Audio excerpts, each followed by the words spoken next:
Alright, we're gonna try this again. It's been a few weeks since I started recording this video, and I originally was working on my engine. I got the wrong piston rings, but I got the bearings are all out. I plastic gauged the crank, the main bearings. Those are good. I started pulling the rod bearings out of the pistons. I got rings, the correct rings, they're gapped, they're ready to go. I didn't film any of that because I kind of just worked on it after work. Yesterday, I got the cam bearings out, so today we're gonna put those in and hopefully get the entire rotating assembly in, torqued, ready to go. Yesterday I pulled these all out, and then I coated everything in WD-40 again to keep it from rusting. So I'm just gonna clean out. The bearings are gonna go with some brake cleaner. If I can get in here. So I don't want to spin a bearing. I don't know if you can, I'm sure you can spin cam bearings. I don't know how common that is. I'll get the tool set up. I already have the bearings in the freezer. They've been in the freezer since yesterday. So I'm hoping that makes it a little bit easier because I destroyed a couple of them getting them out with the tool. I also don't know how to use it properly, I guess. Okay, here's the tool I'm using. I put the black sleeve over this end. I didn't do that yesterday when I pounded them out. Just makes it a little bit thicker, I guess. Centering cone, and then this is what you use to hit. And these just came out of the freezer. So hopefully they install nice. Now this first one on the front of the engine has two oil passageways. These things got burrs on them. That's not good. Okay, I'm gonna keep these in the freezer until I'm ready to use them. Just because I don't know how long this is gonna take. So, don't know if you guys will be able to see this. Just feeding the tool through. Put the bearing on there gently.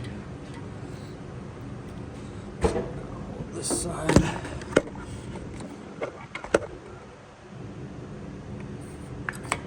Sorry, my tripod fell in the middle of me doing this. First one's in. I just use a light. This is where the oil is going to pass through into the cam. And it's going to be impossible to see on here. But either way, you see that passageway there and that one up there. I just went in, pounded the bearing in, and I was looking through this with a light until I could see that it was lined up. So that's basically all I have to do 4 more times. I'll see if I can get my tripod set up better this time. Okay, so putting the bearings in the freezer might help. Might not. I feel like I struggle the hardest with just trying to get them on this tool. So I think by the time I even get them on here, they're just warmed up.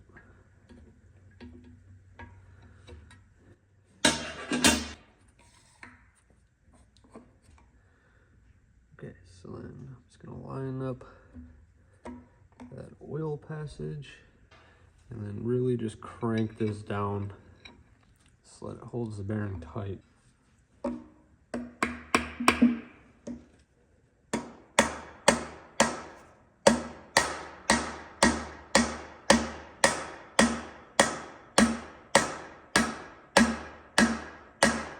And I've got a ways to go yet.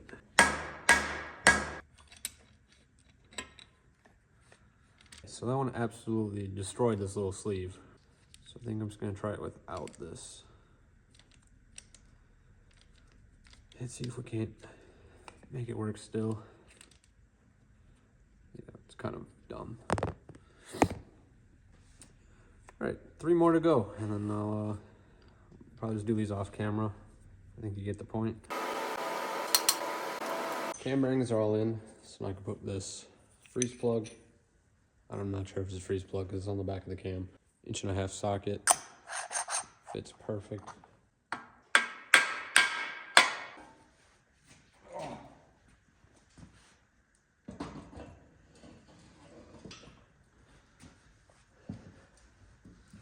Voila.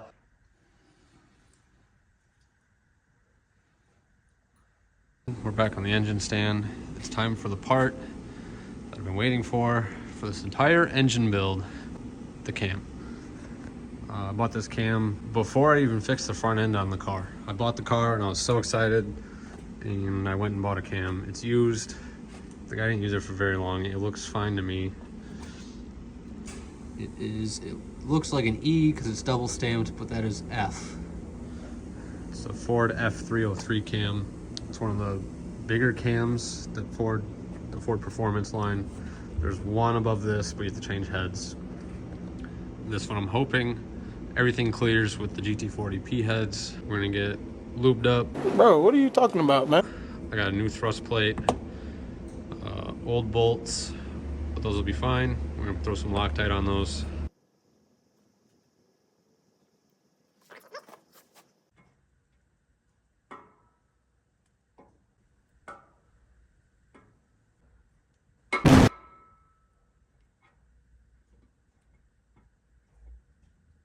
A little bit of Loctite on these, and then torqued to 10 foot-pounds.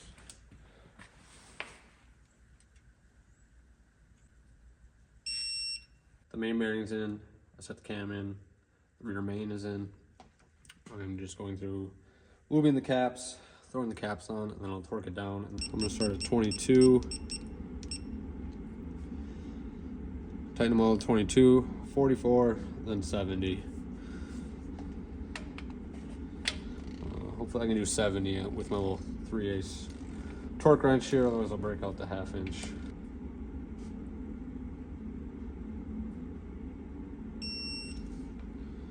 And I should be able to spin it. Nice. Nice and smooth. The rust, we're not gonna worry about the rust. Budget build. Used camshaft, rusty crankshaft. It'll be okay. Well, I think I'm gonna end the video here today. The crank is in, it spins great. Nice and smooth, cam's in. Tomorrow I'll work on bearings and getting those pistons in.